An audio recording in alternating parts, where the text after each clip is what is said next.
Good morning. Another day, another project here at Back to Classics. Welcome to another video, and this will be about the reviving of this 750 F1 Santamonica that you see here. A very lovely bike, in fact, very original, and we'll go over that in many details. But this bike has been neglected for the last at least 5 years that we know of, probably more, and that means that the timing belts need to be changed. There is a lot of smelly stuff in the fuel tank that we need to address. Probably also clogged up the carburetors. Tires are absolutely gone, so a lot to do to revive this bike back to its former glory.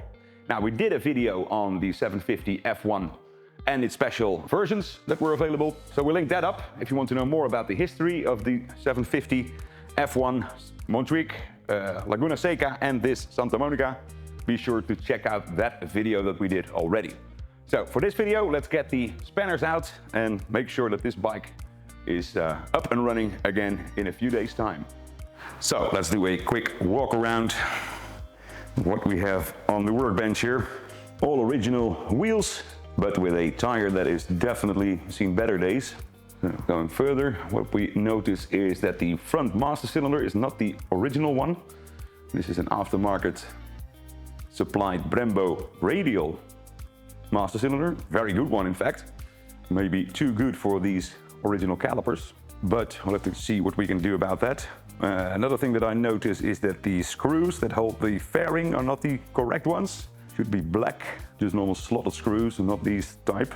A little dusty and nasty that we sure can take care of, but apart from that, all original. Here you see a screw missing altogether. Huge rear tire, that is a size that is not correct for this bike, but again, we'll sort that out. The rest is looking pretty promising.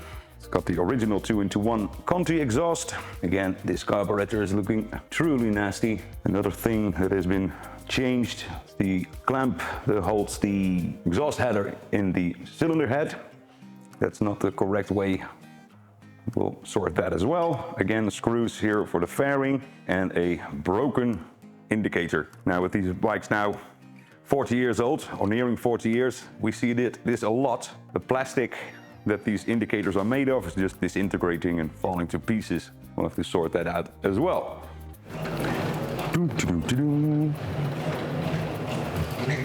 Let's first remove the fairing. We know from the owner that he went to a repair shop to do some work on the bike, and they lost the screws. Who does that? Certainly know of that type of repair shop. So let's hope this will catch the lower half of the fairing.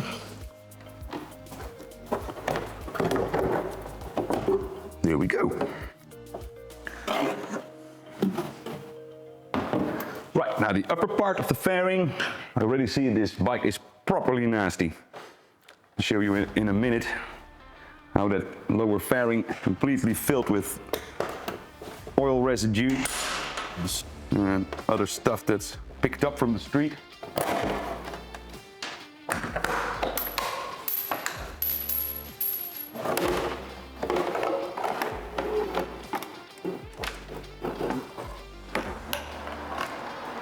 There we go.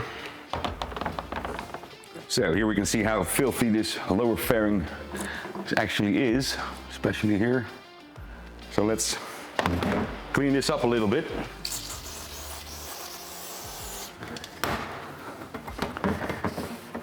All original paint, but here you see where the exhaust has been heating up this panel, and it's caused a little bit of a mark. But that's part of the bike's patina. A lot of talk about that word, but this actually is patina in my view. I can polish it later. For now, it's just a matter of degreasing, so we don't get black hands every time we touch it. These are well nuts, as they are called.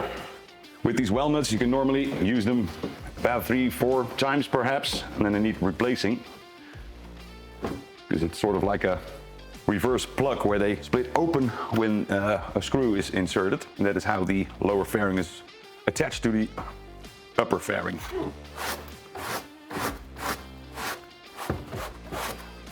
That is properly nasty. We need some more of those and a bit of brake cleaner, I guess. Get this nasty stuff out. Okay, that's clean enough for now. Like I said, we can deal with the polishing later on when the bike is nearly done. Luckily, the upper fairing is not as dirty, but I told you about the left side indicator being broken, but I see tape here on the right side indicator, so I guess we have to deal with both of them. So let's get them off. Here we go. And I see already this is broken as well. I know a supplier of ours in Australia, he makes this part that always breaks, but I guess here you can see where the tape is. Looks like this tape has been in place for quite a while. Oh yeah, that is broken. Like the other one, 2 indicators we need, and these are no longer available. This bit is here. Here you can see how it completely disintegrates. It's just due to age, the softeners in the plastic, they just break up and it's gone.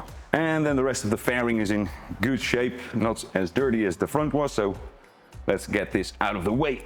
Just to show you guys, we were always struggling with fairings, so we decided to hang them on the ceiling. And they're out of the way. So let's see what is inside this fuel tank. That looks to be absolutely nothing. No, it is empty, completely empty.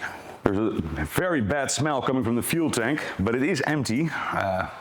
So I think we just have to flush it and see if we can remove that residue of petrol that's inside.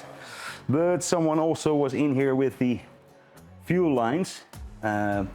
Originally, this model came with a vacuum fuel tap and one normal fuel tap. The idea was that then you use the normal fuel tap as a reserve and the vacuum operated fuel tap will just automatically work, but these things always fail. So I can follow the logic by fitting 2 normal petrol taps on this fuel tank. What I cannot follow is this huge amount of fuel lines with all Y pieces in there. So we're just going to remove everything and then get to the carburetors, and then we also remove the fuel tank to see what we're going to do about that. So let's first try to get this off. Need to get the clamp off. There we go. So these will all need replacing. So let's get the seat off in order for the fuel tank to be removed. This actually is the original screw. It's the only one left on the bodywork of this bike. Such a shame.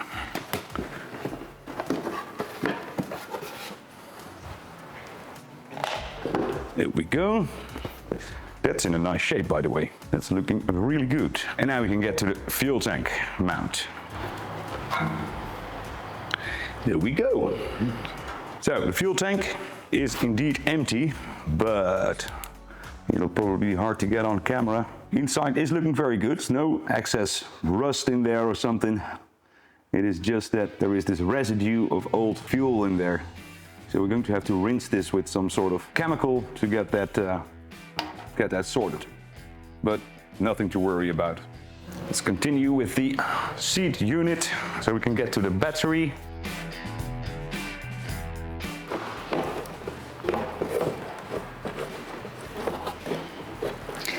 There must be a plug here for the wiring.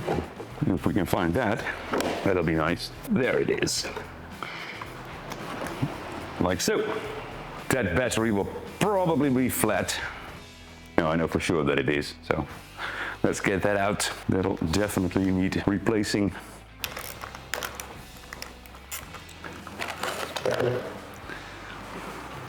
What else we find? The original toolkit. Would you believe that? Let's check that out.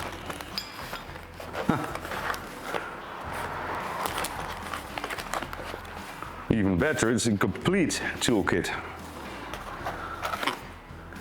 with used spark plugs. Very nice.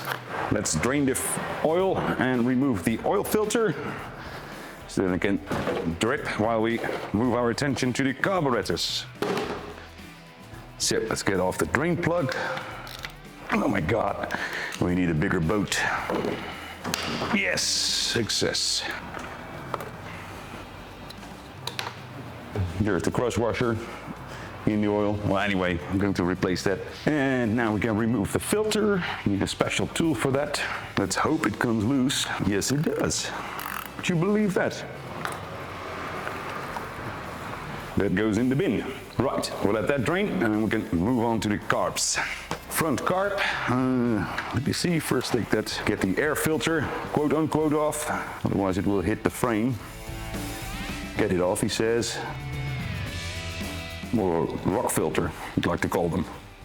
Well, let's see if we can unscrew this one either.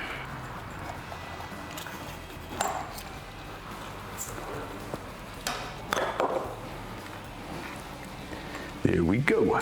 Okay, that fell out, which means the jet wasn't fitted even.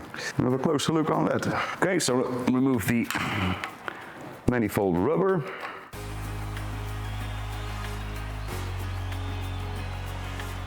Doesn't want to come off. Jeez. This rubber is hard and brittle, not going anywhere. Come on, already. Finally, yes. We got it. That looks properly clean. Very nice. You have to remember these Montrix, like the other special editions of the 750 F1, they were specially tuned by the factory and got a larger inlet tract. So you see the signs of some proper tuning there by the factory. So let's move to the rear.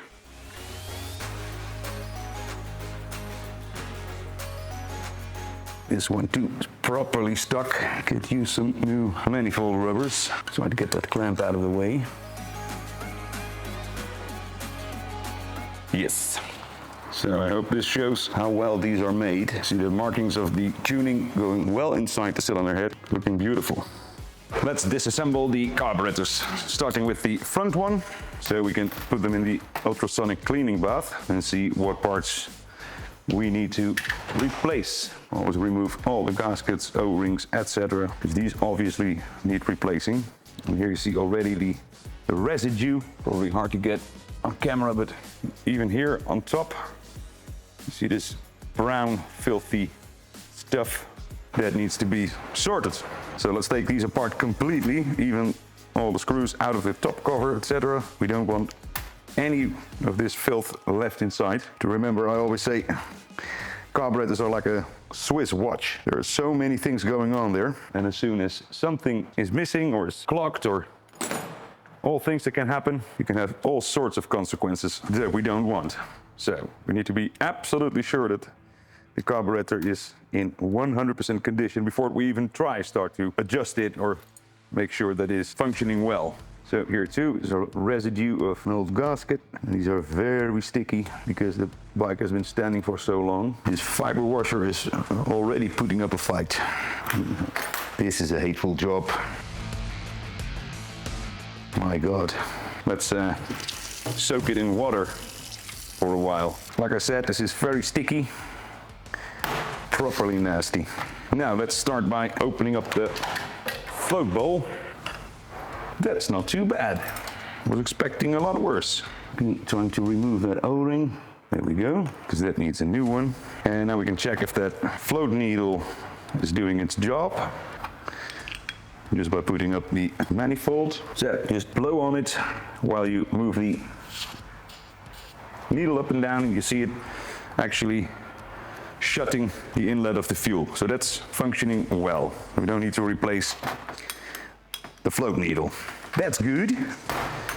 Okay, so let's remove the idle jet, size 58. Main jet, size 148. The non-return valve for the accelerator pump. Again, we check this quite easily. It's about blowing on it.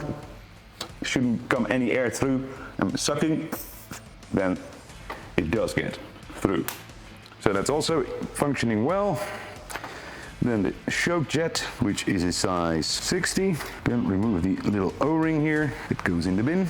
And then we can remove the needle holder because there is a gasket underneath there as well.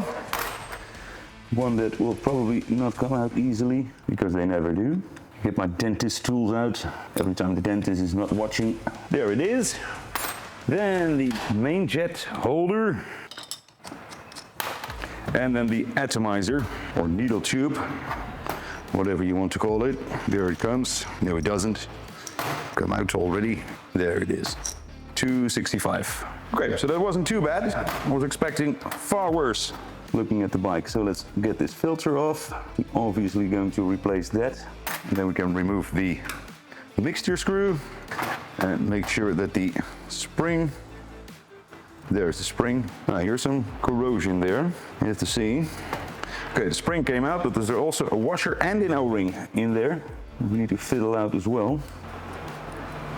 There it is. There's the washer and there's the O-ring. Of course, the O-ring goes in the bin. Now the throttle stop screw. There we go. With the spring and the washer, and the O-ring is left inside. There we have the O-ring. Then we can remove the choke body. There's a paper gasket here. And then the final bit, which is the accelerator pump. The adjustment screw for the accelerator pump. And to set that once everything is fresh for the rebuild. There's the accelerator pump housing, the spring, and then we have the membrane that is completely brittle. There's also a gasket here that will not function, so we need to replace that as well. So that's one bare carburetor housing. Now there's one thing we need to make sure, and that is the jet for the accelerator pump was loose on the bike. It just fell out when I removed it from the bike. Yeah, well, functioning very well. Nothing to worry about, so no issue there. And now it's rinse and repeat on the rear carburetor. Let's get them washed up. Both the bodies.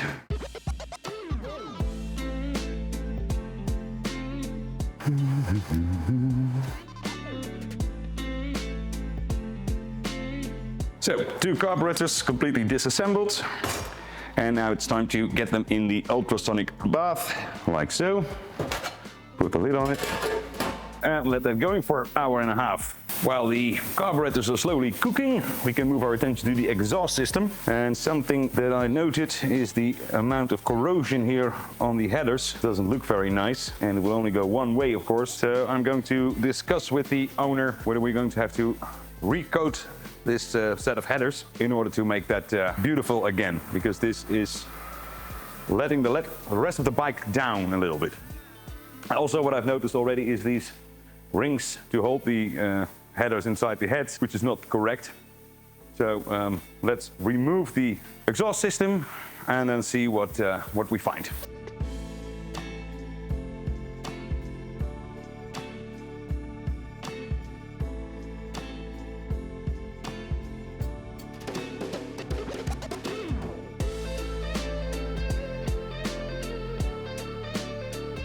No oil stains, looking good. Next is the oil, engine oil. I'm going to change new filter, new crush washer for the drain plug. So we got that sorted first. Let's get the oil filter on there first. There we go.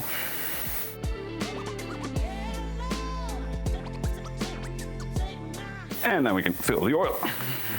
We're using Motul semi-synthetic 15W50, as we always do in Panta engines.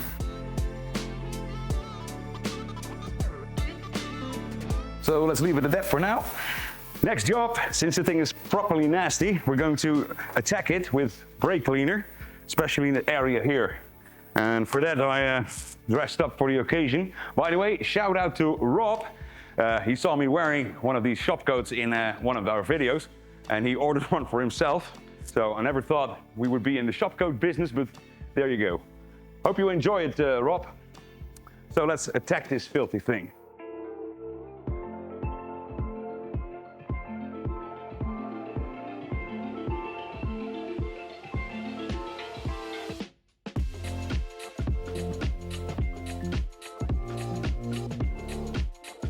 Now, with most of the oil stain and road dirt removed, there was still this sort of hue on, especially on the front cylinder. So I thought, well, that must be a sort of dirt sand style. I don't know, it was probably driven off-road or so, I don't know. But with water and a brush, it does remove. So let's go further with cleaning this thing this way, because it does seem to help.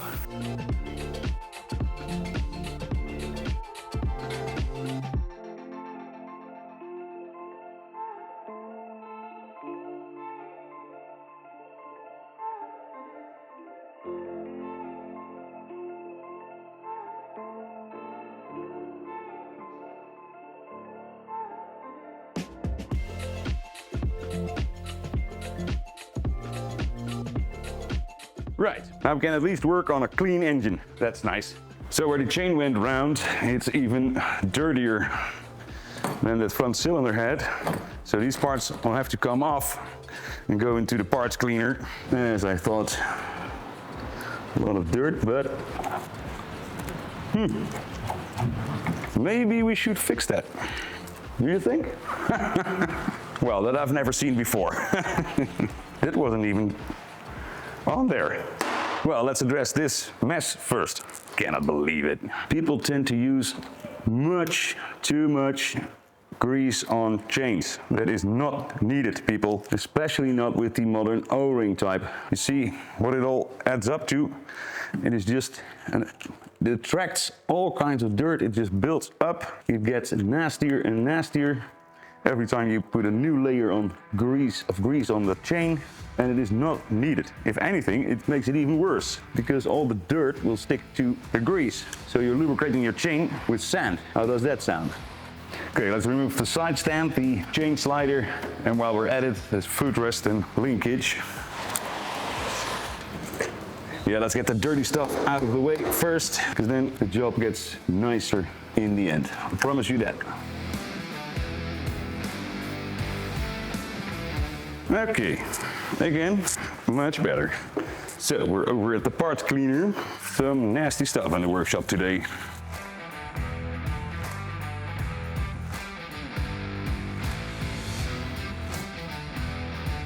Now we're creating a much better place to work from. At least I want to put the side stand back today, because then it means we have a rolling bike that we can also put away if needed. Right, well, that looks much better already. So, meanwhile, the carburetors are finished. Here we go. Let that drain a little bit. Now, these have been in ultrasonic bath for about 1.5 hours. And now we're going to rinse them in lukewarm water. And then it's a matter of drying and preparing.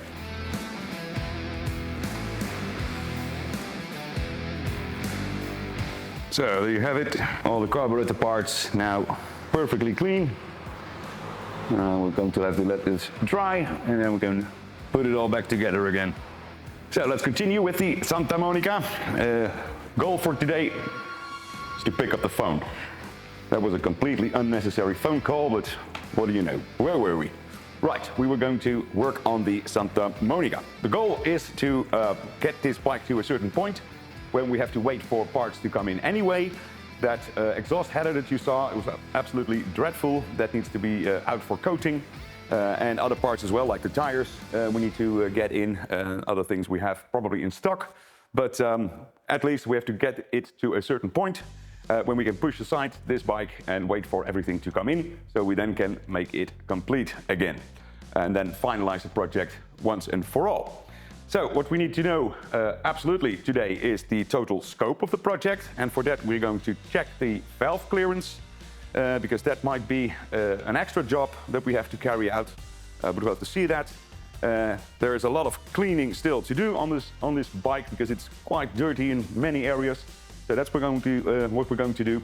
We're going to have a look at the brakes, make sure that the brakes are in good order and that new fluid is in there, and maybe we can even get that fuel tank sorted, so everything is ready and waiting for this bike to be finished later on. So first up is a lot of cleaning still, polishing and making sure that this is ready to be put together again. That is way too loose. There's not enough tension on there. A little bit more here, but also too loose. It speaks further to the motorcycle shop that worked on this bike. They did an absolute hideous job. First by losing the screws on the fairing, then by not even mounting that sprocket in front. And also here they didn't do a good job replacing the timing belts. But that was years ago, so there's no use to going after them. We'll just leave it at that and improve on this bike. So this area here is also quite dirty, and we need to make sure that the pivot point of the brake lever is doing well. So we need to take this apart, and we can also clean the frame around here and maybe put that master cylinder aside so we can actually reach it. So there we go. Also very nasty. There we go. Right. Now there should be a rubber cap on that stop switch for the rear master cylinder that's missing. Most of them are missing because that rubber over time is just disintegrating. So let's see if we have one left in stock that we perhaps can use. For now, let's just put this aside. That dropped. Right, now you see how dirty this all is. I also decided to remove that rear hugger, as that too is quite dirty, and the screws missing here. What else is new? But this will also enable me to get there and clean things out.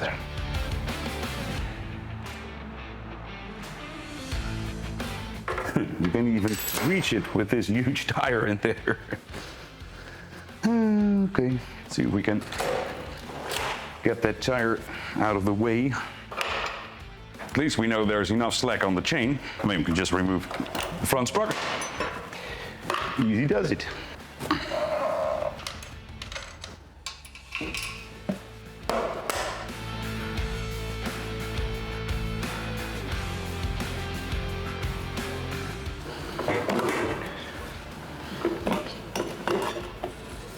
What an idiot tire size this is. Ridiculous. There we go. Now that can go into the parts screener. Now let's clean up the mess. Now here's a good view of how dirty this thing is. And here too, these are the sliders to adjust the chain tension. If it is really stuck in there, and you see all old grease, road grind, etc., all messed up in there. This one too. It's quite crunchy, so that all needs to be cleaned. Make sure that some fresh grease is in there. But first, let's attack the rear swing arm. The very beautiful rear swing arm, by the way, made by Valiki in aluminium, and just for the Montjuic and the Santamonica. Right, that much of it gone. Now, get a clean rag and finish it off.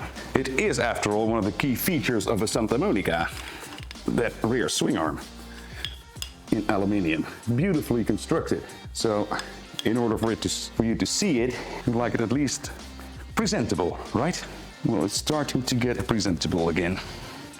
Forgot to hit the record button, but I decided to also pull the front wheel out so we can check everything there as well, and also clean the front fork and mudguard. Just one caliper on the put aside, that the wheel will come off.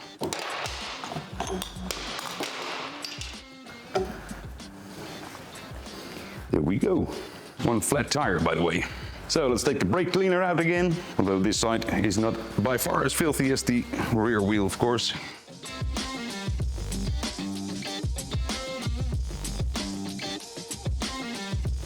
Well, that mudguard can certainly use some polishing. For now, let's remove the dirt. We can worry about the rest later. Fork tensions look very good. No damage at all. So, at least now the basics we have covered and cleaned out. So this has come back together again. Footrest, brake lever, all the linkages freshly cleaned, new grease in there, new split pins. Then we have the master cylinder and the caliper with new pads all fitted. So now we can put a rear wheel back and see if we can get some new fluid inside that brake system. So here we have the rear wheel. Now, just as I thought, there's a ridiculous sized tire on this rim. This is a 150/80 16, and correct tire size is 160/60 16. When the bike was parked, I thought, well, that is not a correct tire. So we're going to correct that. Another thing that I've noticed, along with the front sprocket not being tight at all, rear sprocket is completely worn. So we're also going to fit a complete new final drive kit on this bike. Apart from that, to just give the wheels a quick clean, then remove the sprocket, and then we can preliminary get back on the bike so we can get the brakes sorted. So again, brake cleaner. And it's empty, of course. So that's officially 1 million liters of brake cleaner used on this bike alone. Aren't these beautiful wheels, by the way? Made by Marvic in cooperation with Morad Akront. So that inner piece is made of magnesium. The outer piece supplied by Akront in aluminium, highly polished. And then it is fitted together with steel bolts. Now, I don't know if there are any engineers out there, but I've been told to use as little type of metals as there are possible, as you can possibly be, and certainly not put 3 metals together. Someone at Marvic was not paying attention that day, I guess. Nevertheless, beautiful wheels, very, very rare, only used on the Montjuic and on the Santamonica, these Marvic magnesium wheels. Right, that's clean enough for now. So you can see the sprocket. It has seen some better days. That's what we're going to replace. So just gave this sprocket carrier a good clean. Check the bearings, which are all good. Same goes for the bearings inside the wheel. So this, for now at least, can go back until we have that new tire delivered, so we can fit that. Now the rear hugger can be put back after cleaning. Now, of course, we are lacking a lot of screws, so that'll mean that we have to resort to them later as well.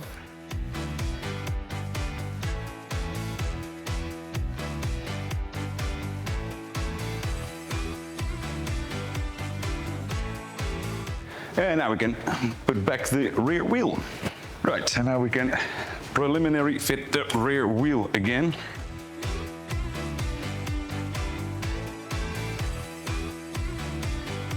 And now we can start lowering.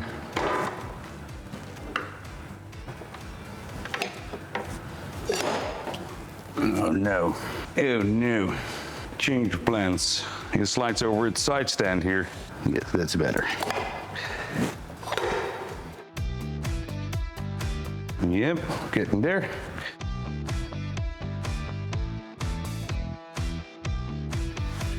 Great. So now that's ready for some new fluid. Coffee to get going. Right, rear brake fluid. So the black stuff that's in here, that's supposedly brake fluid. So let's see if we can get some new fluid in there. The old stuff is coming out. Make sure that before you're at the bottom, we're gonna do some fresh splash on top of that.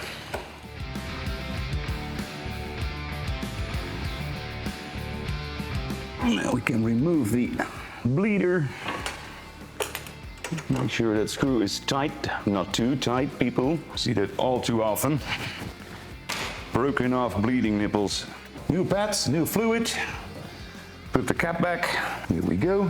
Just need to make sure that there's enough fluid in the reservoir. That's good. Check the bellows, which is in a good condition. And the cap. That's the rear brake done. Moving to the front wheel. Let's see how bearings are. To be okay. Yeah, very much so. So let's just give it a clean. And let's see if it is straight, because you only like straight wheels here. Straight as an arrow. Beautiful.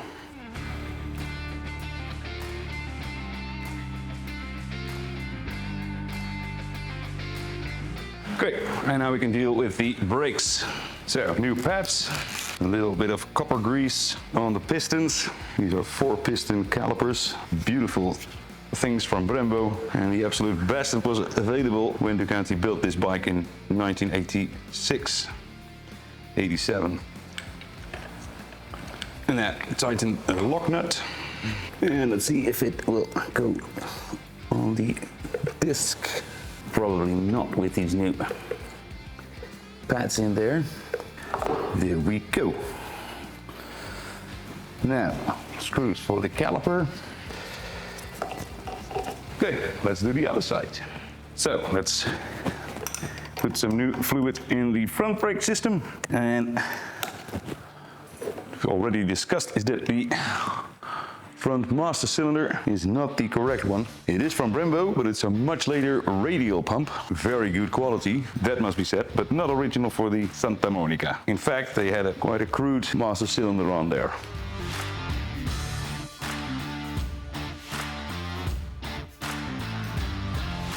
Right, now the bike is thoroughly clean. We have the brakes and clutch fluids refreshed. So now it's time to focus on the engine and more specific, the valve clearance.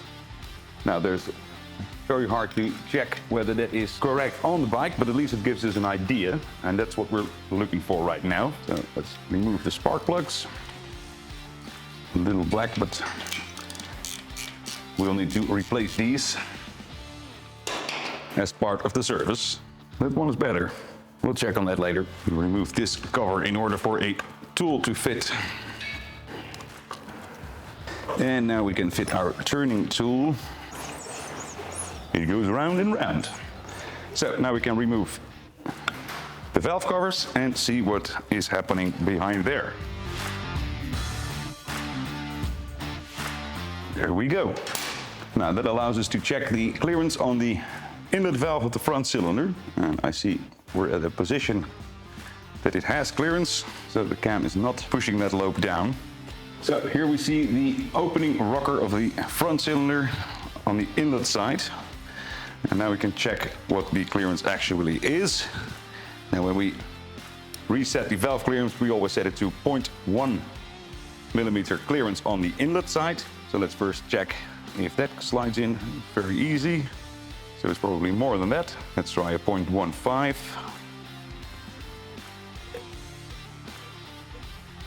That seems to be about what this actually is. And for good measure, let's try a 0.2. No, that won't go in there. So it's 0.15 millimeter clearance, which is just a little bit too wide. So let's move on to the front cylinder exhaust side. First remove the valve cover. Be aware there can always is some oil that's coming out of this side. There we go. And when we turn the engine, we see the rocker coming up, meaning the valve is closed in this position. And then again, I can feel clearance. So now we have to see how much. Now on the exhaust side, we always set it to 0.15 of a millimeter. So let's see what this is. First try that one. Again, it slides in easily. Try 0.2. Yes, that seems about it. Let's try 0.25 for good measure. No, that hardly goes in there. So 0.2 of a millimeter. So both valve clearances, inlet and exhaust, is a little too wide. Then we'd rather have it too wide than too narrow. So here we are again with the vertical cylinder exhaust side, making sure that the valve is closed. It is now, and then we can check the clearance. It's the exhaust side, so should be 0.15. Let's try that first. That's very easily. Let's try a 0.2. That's about it. 0.25. It's very tight, so I would say again it's a 0.2. Same as on the horizontal cylinder. Now in order to get that rear valve cover off, the rear cylinder on the inlet side, there's no way to take that off without removing that monoshock first. So I've supported the engine, and now we can remove the monoshock to reach the valve cover. Very clever design. Which means we can check now the final one. See the valve closing, closed right now. So again, on the inlet, 0.1 millimeter, slides in easily. Take 0.15. 0.15 slides in easily too. Trying to 0.2 millimeter. Really pushing it, so it's somewhere in between, I would say 0.15. So same spec as the front cylinder. And again, let's check the closing rockers the best as we can. We don't feel any clearance whatsoever, so that's good. Okie doke. So with the clearances checked, it's important to stress that we are not able to make a full assessment of how the cylinder heads are and how they are adjusted, because there's no way for us to reach, at least at this stage, the closing rockers and find out what the clearance is on these. It's just a visual inspection that we just did, and we measured the clearance on the opening rockers on all of 4 valves. And that gives us an impression that this engine is built in a good way, at least it is in good condition to carry on for the next couple of thousand kilometers without any trouble. So that's important to say. If you really want to have all the clearances written down and see what perhaps needs adjusting, then we have to go a step further, quite a step further in fact. And given the project as it is right now and the general look that we get from the bike, which is in a rather good condition, apart from some issues we already discussed, we think it's okay to leave it at this and be sure that this engine is good to go. Next up is to see if all the electrics are working. That's why I fitted our battery booster. Of course, a new battery will be fitted later on, but at least it's now hooked up to 12 volts. So we can see what happens. First up, ignition. Spark plugs are removed, so the engine should turn on the starter motor. So let's see. Nothing. That's all hooked up. Yes, it is. See if we have any connection to the starter relay, which is fitted right here. Okay, so that's working. So that is the connector that switches the starting relay from the handlebar switch. And when I push that button, I immediately get current there. So that's working. So it must be the relay itself that is at fault here. I'm gonna have to look at that. But first let's check the rest. First the lighting. So the old starter relay or solenoid removed. And here we have a new one. Let's see if that makes any difference. Exactly the same part, although I'm not sure whether these are still made by famous firm Lucas. It doesn't say that they're made by Lucas in England, so they're probably not. Oh yes, it does say. Here's even the Lucas part number. What do you know? Always a sign of quality.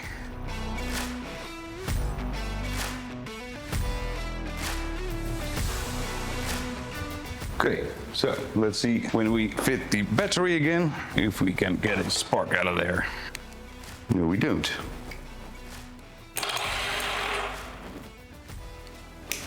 Okay, so that's clearly a mass thing. There we go. Let's also check if we have a spark on the ignition. Clear spark on there. And the front. And also a spark there.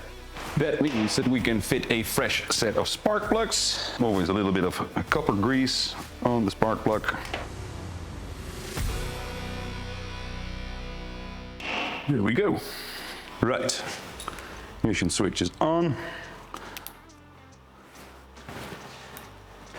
So we have the normal beam, but not the parking light, and the high beam.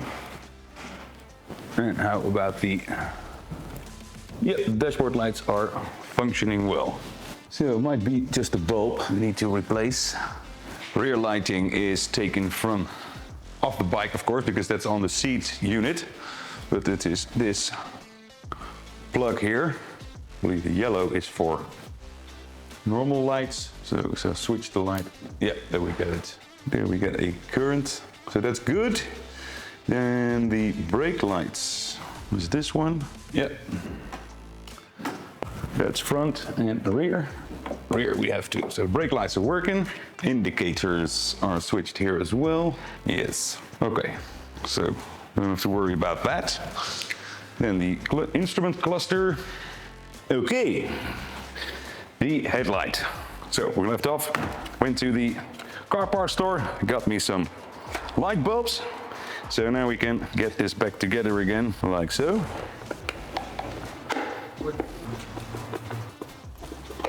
Okay, let's see what happens. So everything mounted back. Let's check if we have a city light now. We do. And normal lights. Perfect. So final thing to resolve before we put this project aside is the fuel tank. We discussed it before. Now there is some residue in here, very hard to get on camera, but I can assure you that it is. And what I decided is to just rinse it with petrol and to see if we can get that a little bit that residue out of that fuel tank just by rinsing it. I'm not very keen on using any aggressive chemicals inside or acid to clear it. It's not that bad, it's just a little bit around the fuel taps that we need to get out and in order to get this fuel tank sorted for the bike. So that's what we're going to do next. Just a bit of fuel in there and see if we can get it out. It also gives us the opportunity to check if the taps are actually closing. I think that's enough for now. So put some petrol in there, rinsed it a little bit. Let's do it a little bit more. I see some of that residue coming loose. Yes, it's flaking a little bit. Now let's try to get that out. Put a bucket in there. Now hopefully we can, by removing one of the fuel taps, we can get that residue to come out with the fuel. Well, here you have a good view of what I'm talking about.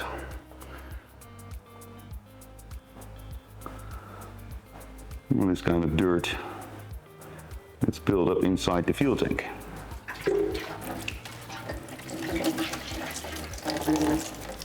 I think most came out. We have to repeat this process a few times, I guess. Second round, looking good. Now let's remove the other fuel tap so we can clean that in the process as well. Here again, see the filth building up there. That's looking a lot better already. Let's use some compressed air. This is what we removed from the fuel tank. Nasty stuff. Right, we came quite far with the reviving of this 750 F1 Santamonica already. It has been neglected, the poor thing, as you saw, with a lot of dirt and parts that were not even fixed. But we're going to address that, of course, all in the final episode where we finalize this project. So a lot of work has been done, but we now have to wait for parts to come back from, like the exhaust header coming back from coating. Also, we need to wait for tires to come in, etc. So we have to put this project aside for now. And once all the parts are back or in stock again, we can finalize the project and take this bike back to the road where it belongs, of course. That was probably quite a while since this bike has seen some asphalt in action. So that's up for the next episode. If you like this video, please like and subscribe to our channel, and even better, comment in the section below what you think about this 750 Santamonica or any other bikes that we feature on our YouTube channel. So we're very keen to know about that. So that about this episode. We hope you enjoyed it. We thank you very much for watching. Toodaloo-dokey. See you next time.